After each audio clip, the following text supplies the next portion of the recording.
Halo teman-teman, jadi pada video kali ini saya dan kelompok saya akan membahas mengenai penjelasan tentang komputer dan penerapan K3LH di lingkungan lab. Jadi apa yang dimaksud dengan komputer? Mungkin beberapa dari kalian beranggapan kalau komputer itu sebuah mesin waktu, perangkat yang sering kita gunakan di kantor, sekolah, ataupun warnet. Namun secara umum pengertian komputer adalah sebuah perangkat elektronik yang dapat digunakan untuk mengolah data sesuai dengan prosedur yang telah dirumuskan, sehingga akan menghasilkan informasi yang bermanfaat bagi pengguna. Di sebagian besar kegiatan yang dilakukan manusia di era modern ini dilakukan menggunakan komputer, di mana seluruh aktivitas bertransformasi menjadi serba online.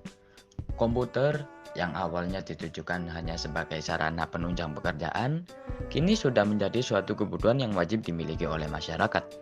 Perkembangan komputer diawali dari sebuah inovasi sederhana yang lahir sejak tahun 1800-an. Munculnya komputer pertama.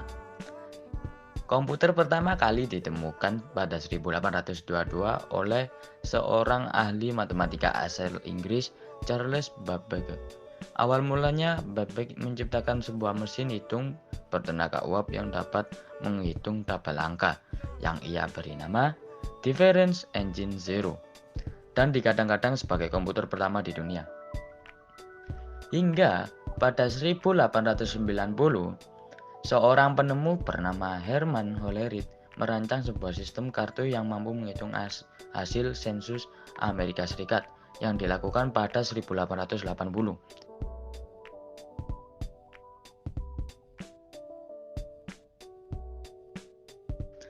Komputer era 2000-an. Abad ke-21, laju perkembangan perangkat komputer semakin pesat. Sering dengan perkembangan teknologi, penggunaan disket dan CD-ROM mulai tersisihkan oleh media penyimpanan portabel, yakni USB drive. Pada 2006, tren penggunaan laptop semakin menjamur di masyarakat dan turut didorong oleh hadirnya perangkat laptop MacBook Pro yang diperkenalkan oleh Steve Jobs, yang kemudian kembali dilanjutkan oleh generasi terbaru MacBook Air pada 2007. Pada tahun yang sama, Steve Jobs turut memperkenalkan iPhone untuk pertama kalinya, diikuti oleh iPad pada 2010. I've always wondered that. Well, now we know, because this is the new iPod Nano.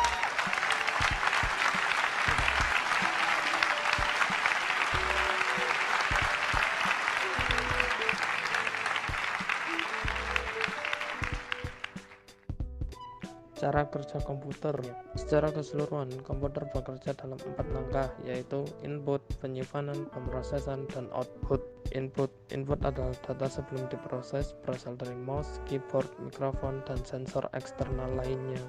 2. Penyimpanan pada komputer adalah bagaimana komputer menyimpan data input seperti hard drive yang digunakan untuk penyimpanan jangka panjang, dan RAM atau random access memory untuk penyimpanan sementara. 3. Pemrosesan adalah tempat input diubah menjadi output. CPU atau Central Processing Unit adalah otaknya yang bertanggung jawab untuk mengeksekusi instruksi. 4. Output adalah hasil dari akhir dari pengolahan data, bisa berupa apa saja seperti gambar, video, ataupun konten audio.